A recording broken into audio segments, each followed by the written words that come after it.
Well, I know you guys would be counting. Okay, so a couple things at the top. Let me get organized here. All right.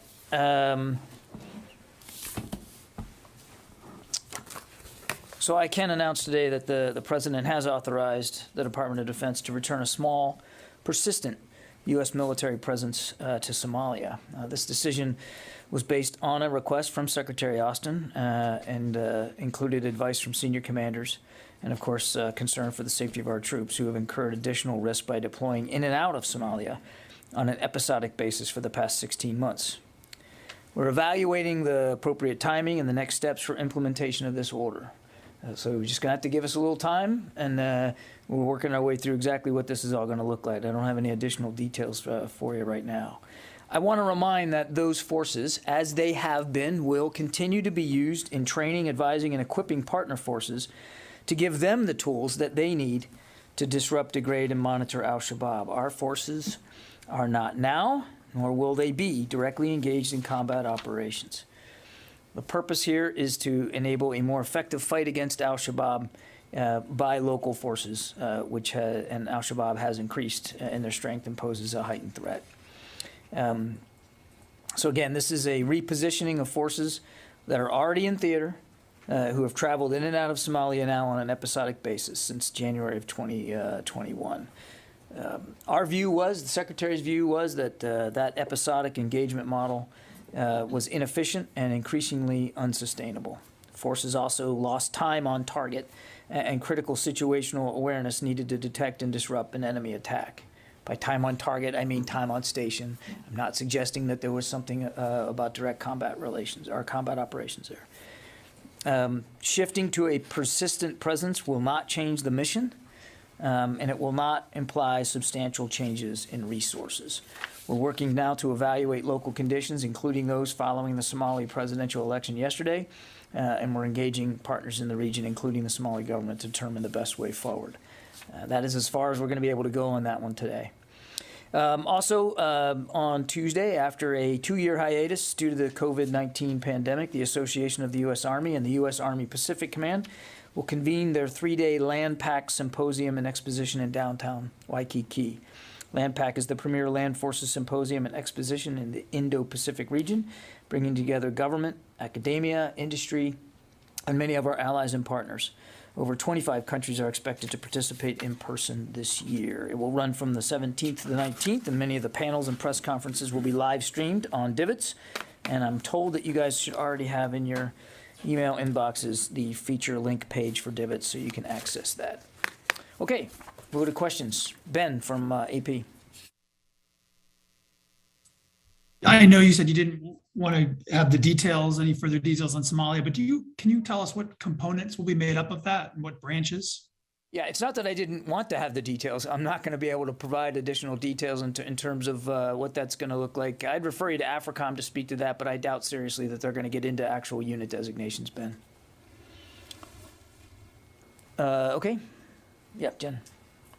John, can you discuss what the security guarantees you plan to give to Sweden and Finland while they apply to NATO, given that it could be an 8-month to a year-long process? What are the bilateral sort of security guarantees you're willing to? Yeah, so I think that's farther afield of where we are right now, Jen. They haven't even made a formal application to NATO. So there's a multi-step process here going from application to accession. And I don't want to get ahead of where we are. What I said last week applies today. These are 2 countries with modern militaries. They're 2 countries that we have operated and exercised with. We know them, they know us. From just a bilateral U.S.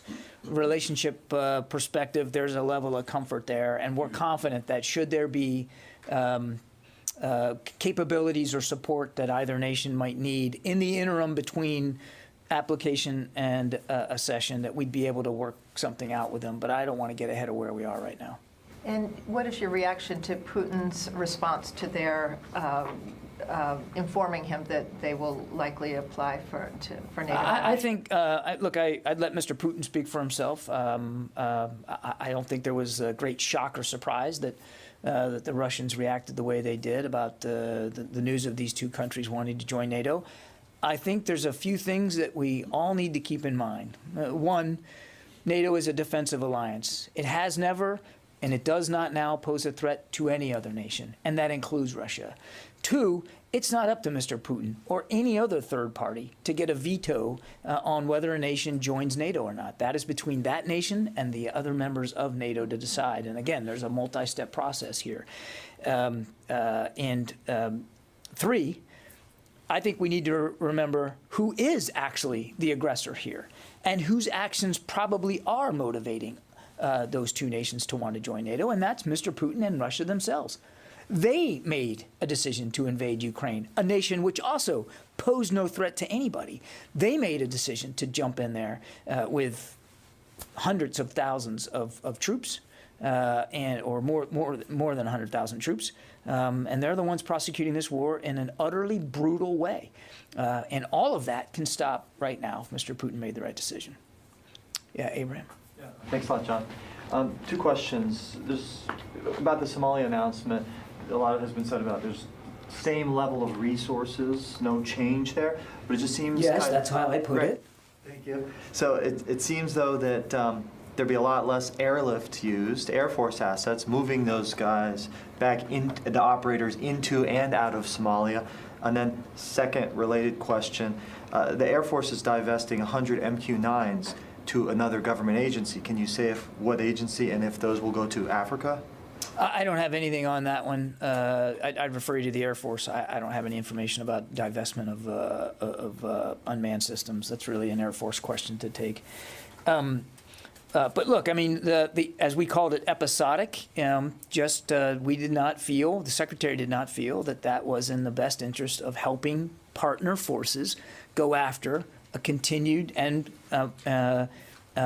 in fact heightened threat by al-Shabaab. So we believe this is the best, most efficient way to continue that mission, the advise and assist and training mission. And by having a persistent presence, it's possible that there will be a diminution, if you will, on transport back and forth, I think. But in general, Abraham, I mean, this isn't going to make a huge difference resource-wise, and it's just the right thing to do. I mean, the advise and assist mission, as we've seen in many places around the world, is best done when you're on site and you can develop those relationships and keep those conversations going and stay as relevant as possible when you're coming and going. That's a little bit, that contact is a little bit harder to work. Barb? The opportunity for more ISR from Somalia?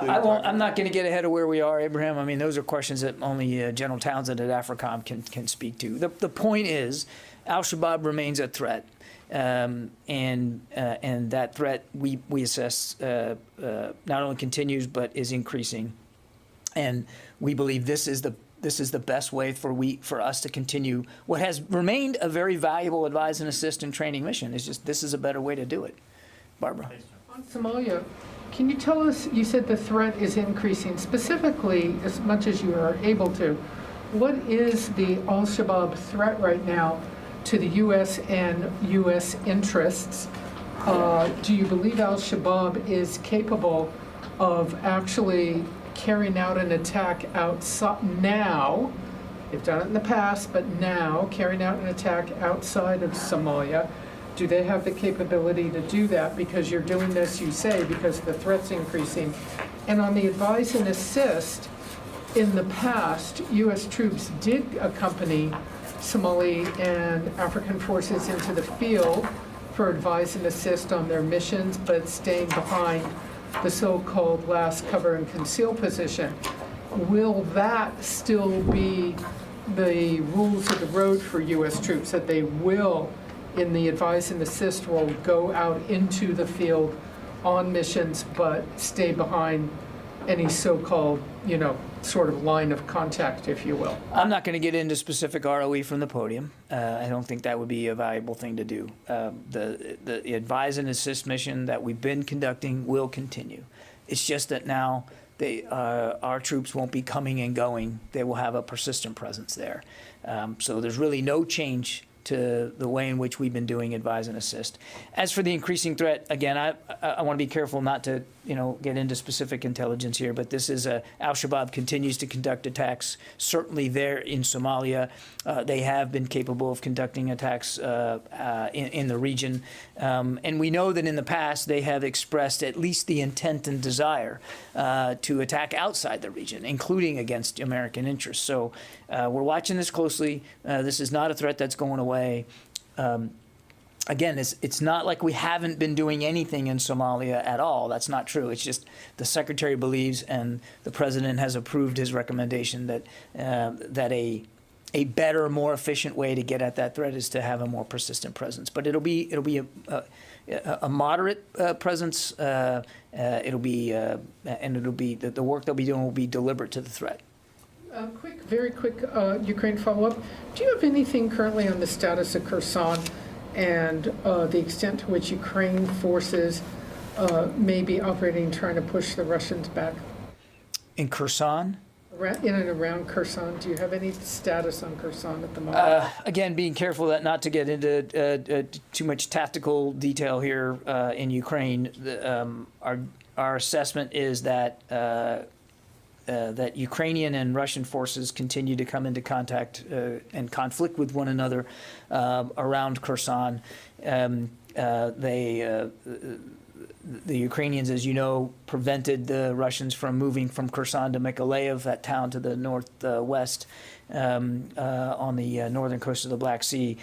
In general, we just assess that there has been increased activity over the last couple of days between those two cities, Mykolaiv and Kherson, and between, obviously, Russian and Ukrainian forces. But I couldn't tell you on with great specificity where exactly that fighting is, but there has been active fighting in and around Kherson in the last couple of days. Sylvie. To go back to Somalia, at the beginning of his mandate, President Biden decided to limit the number of airstrikes, especially in Somalia. So does this decision to go back on the ground means that airstrikes are going to resume? I think we'll just let the mission play out here, Sylvie. I'm not going to be able to predict for you whether and how and to what degree activity like airstrikes are going to increase or decrease going forward. The mission is not one of combat operations for our troops. It's advise and assist. And I think I'd leave it at there. Yeah. Why now? Was there a specific incident that caused No. Secretary Austin to ask for a change? No. I mean, this is something, this is an outgrowth over many months of talking to General Townsend at AFRICOM and getting his fingertip feel for what's going on. It's been a result of watching the al-Shabaab threat as they have continued to pose that threat in Somalia and in the region. And again, this was an outgrowth of a very deliberate, mature, reasonable policy process here at the Pentagon to come up with a recommendation, again, based on the advice and counsel of General Townsend as well as the chairman, General Milley, about what the best way forward for this advise and assist mission. And again, we believe it's the right thing to do to be there in a more persistent way. But again, the mission is not changing. Moshe. Quick one on Ukraine.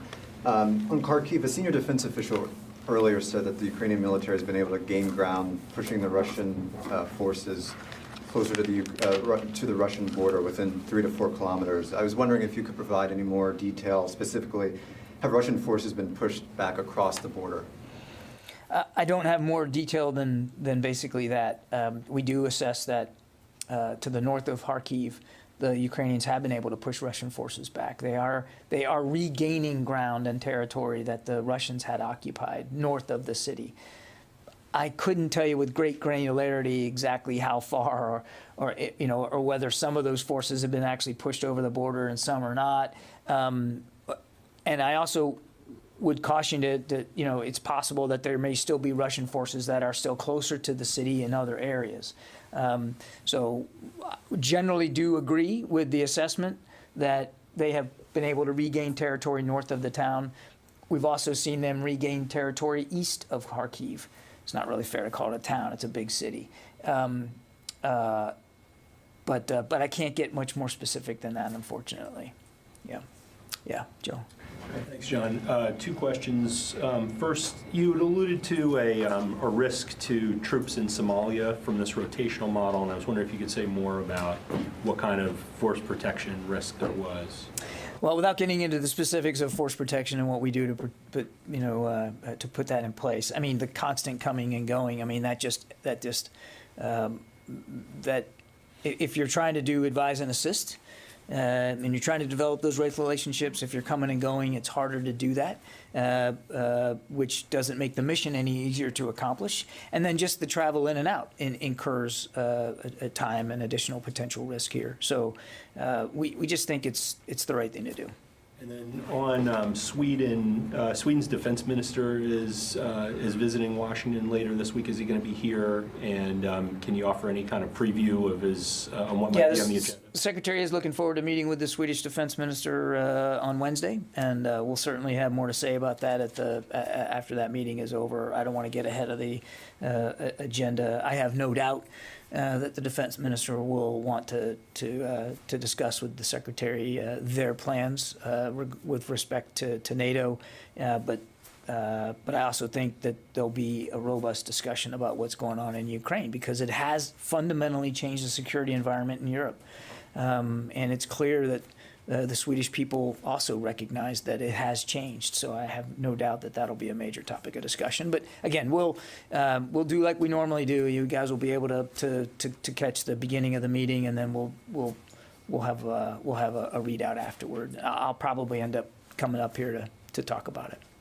Travis. Thanks, John. Two questions. The first on Somalia. It appeared from other reporting that part of the Secretary's justification to the President was that this will allow the targeting of specific leaders within al-Shabaab. Can you confirm that? I'm just going to say that it will allow us to do a better, more persistent job of advising and assisting the Somali forces, our partner forces there, as they go after al-Shabaab. Okay. And the second question, totally unrelated topic, with this baby formula shortage, has there been any talk at all at the Secretary's level about whether this is a problem for military families and whether there's any kind of assistance or relief that could be provided? Yeah, it's a great question, actually, Travis. We're not immune to the same supply chain problems that other families across America are experiencing. And as you know, we have the commissary system on bases that provides groceries and foodstuffs for military families as a benefit of being in the military. But again, we're not immune to this problem, so we're working our way through that very, very, very hard. So the Defense Commissary Agency, otherwise known as DECA, because we have to have an acronym for everything. DECA is monitoring the current market situation impacting the supply of baby formula. Our assessment right now is that both overseas and remote commissaries are currently at an adequate level of supplies for baby formula. The Defense Commissary Agency is working to ensure that all orders for overseas and remote stores receive baby formula shipments. They're working daily with distributors to address any product disruptions. Current stock levels of available baby formula here in the continental United States is at 50% at our commissaries throughout the states. And overseas, it stands at 70%.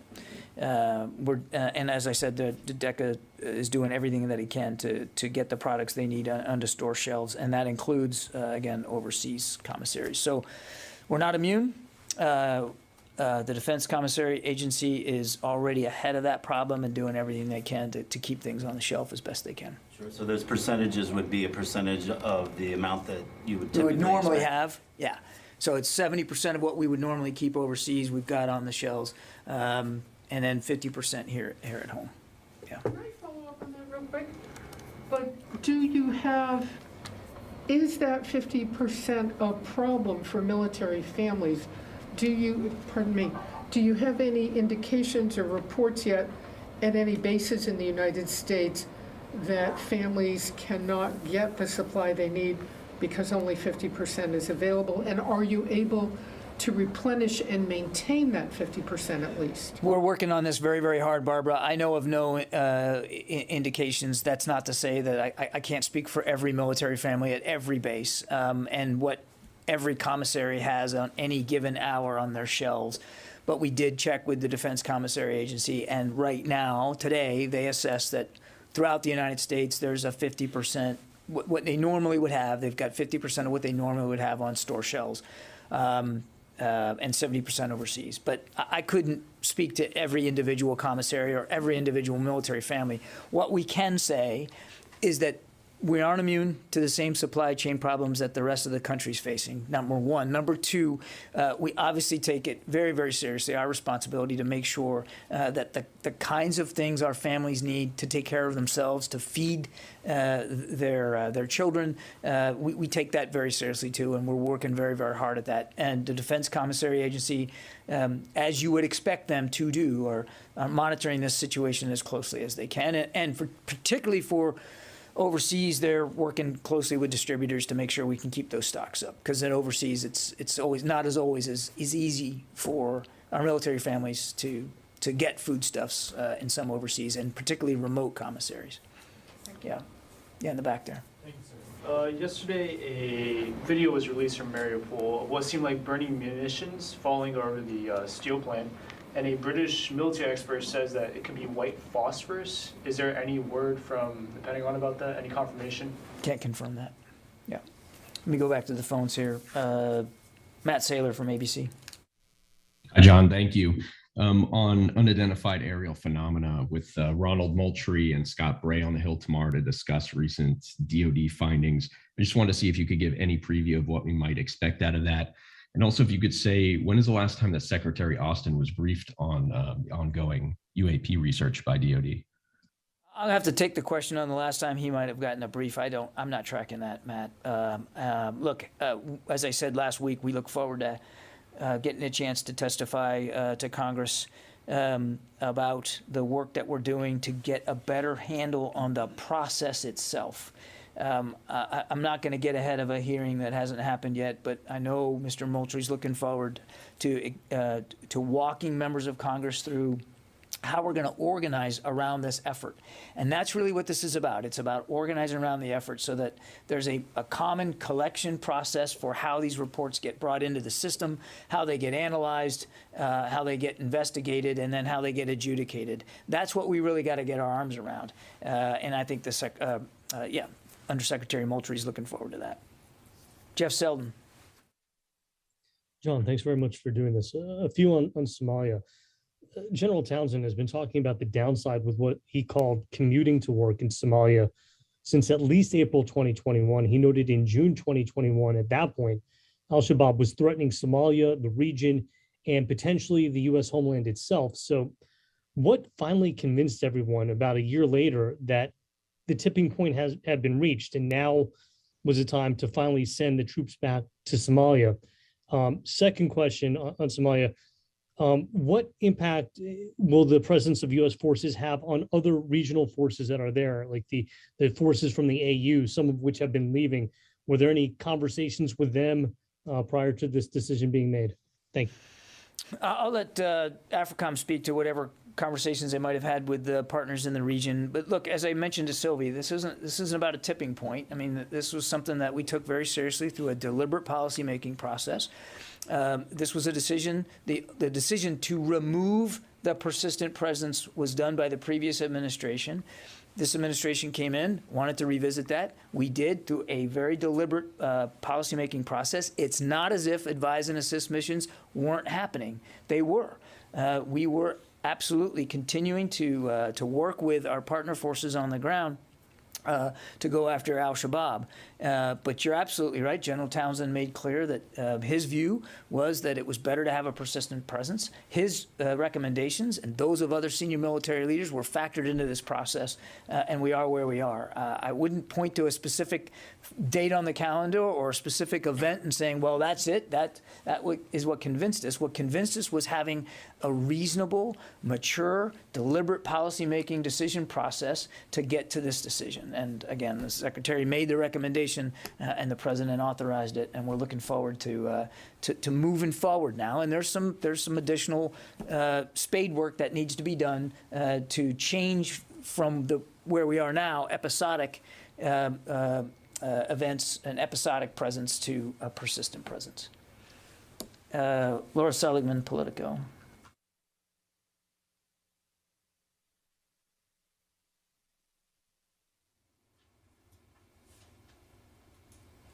Okay, nothing heard. Jared from Al Monitor.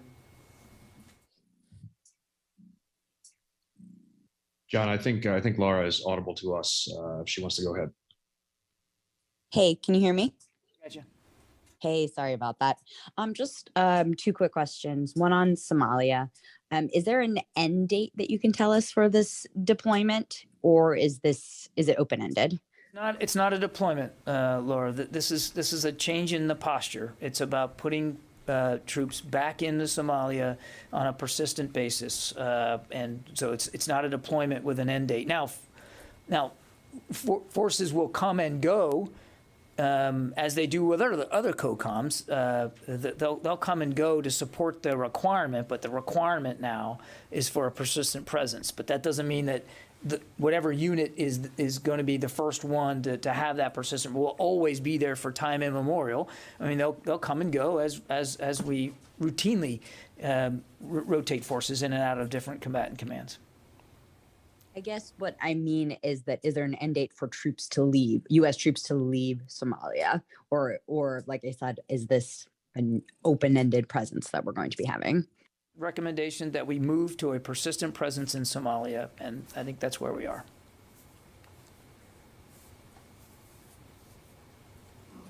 Okay. Did you have another one, Laura?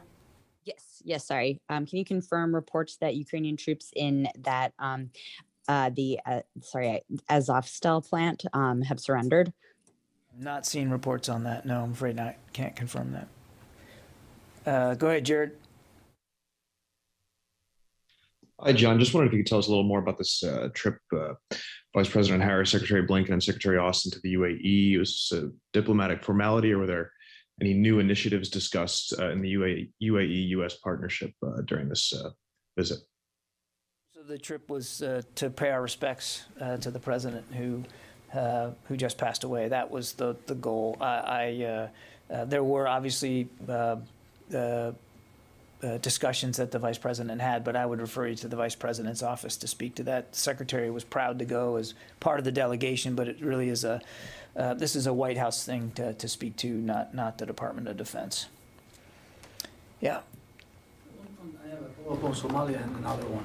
On Somalia, we have seen that al-Shabaab threat was fluctuating over the years, and the United States was responding by over-the-horizon capabilities. Now you have changed the posture. Does that suggest the over-the-horizon capability actually didn't work in Somalia? No, I think that's a false comparison completely. When we talk about over-the-horizon counterterrorism, we're talking about counterterrorism operations in places where we have no partner forces, we have no footprint. Somalia wouldn't be that case. And it hasn't been that case because we've been going in and out of Somalia. Now we're just going to be able to stay there. And there are partner forces, and they are the ones engaging al-Shabaab. It's a completely different scenario altogether. And I have another one, sorry. I have two questions. The other one, Sweden. Turkey has put some reservations on Sweden's application to NATO, citing the PKK's presence in that country, and PKK is a designated terrorist organization by the United States and almost all NATO members. Would you recommend Sweden to take action against PKK in order to bridge those disagreements? That is not for the Department of Defense to speak to, Qasim. We're still working to clarify Turkey's position on this. They're a valued NATO ally.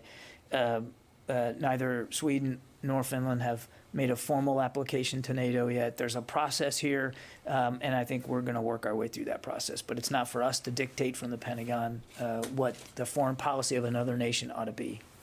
Yeah, Rio. Thank you.